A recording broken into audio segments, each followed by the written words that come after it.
Hi, welcome to my channel. It's Claire with another art journal video. Today I'm playing in the craft journal and I'm using the Pensive Face stencil by Dina Wakley, and I'm going to be doing a cutout page. If you follow me on Instagram, you will already have seen this page on Instagram. It was one that lots of people really liked, so luckily I recorded it.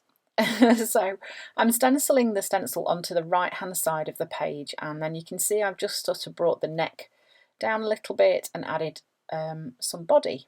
Then I'm just cutting out this right part here using my craft knife, just taking it a little bit at a time, doing mostly straight lines and then turning the book so that I can cut the corners off as well.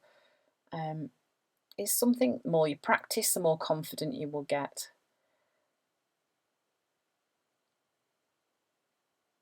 Certainly these last little bits that you see me doing now, they were the fiddliest, especially this eye. This was quite tricky, but just turning the book around so that it makes it easier to cut and doing little cuts at a time, so you're not making like a giant sweeping motion and you're less likely to end up chopping bits where you don't want to.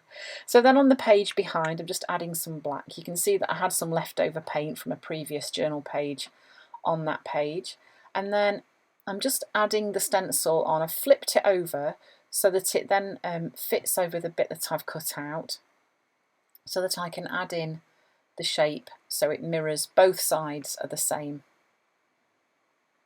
And then I thought I would add some paint on so it kind of matched up with the bit of leftover paint that was on the other page.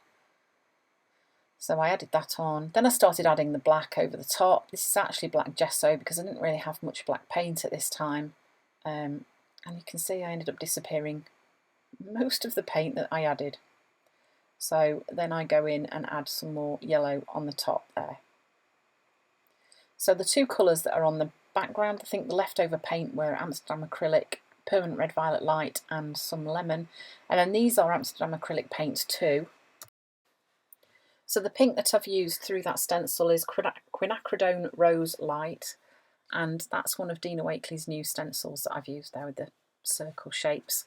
Then you notice that I'm just adding some black onto those areas where the eye is cut out because it looked a bit freaky with the pink behind.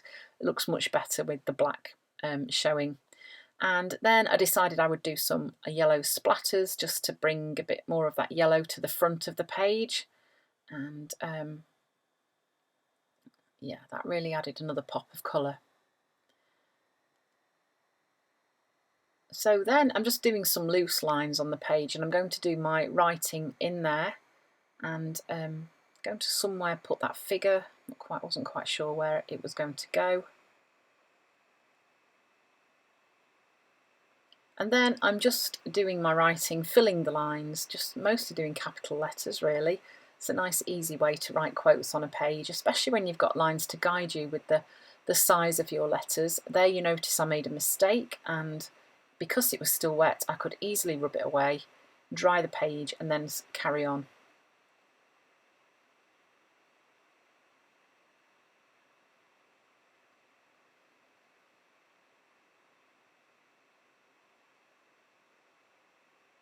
So I'm using a Signo Uniball in white for this. These are one of my favourite pens for doing mark making and writing when you're working on a dark background. Usually they work really, really well.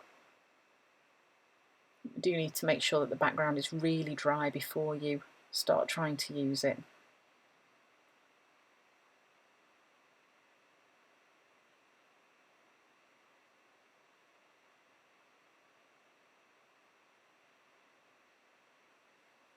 You notice there that where the writing was on the craft paper, the pen was sort of disappearing into the craft.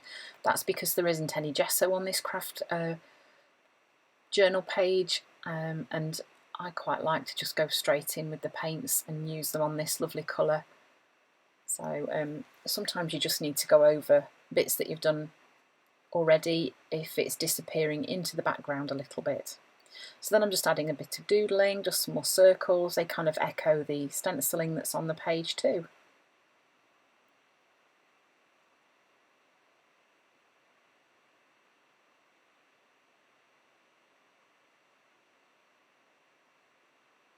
No, again, didn't like that. More circles. This is why acrylic paint is so great. Once it's dry, it's very easy to remove mistakes. And there we go, there's the finished page. So you can see how easy it is to do this cutout. Really, if you want to have a go, just take your time, don't rush. Little cuts with your craft knife, and it should see it working really well for you. So I hope you've enjoyed this video, and thank you for watching, and I'll see you again soon.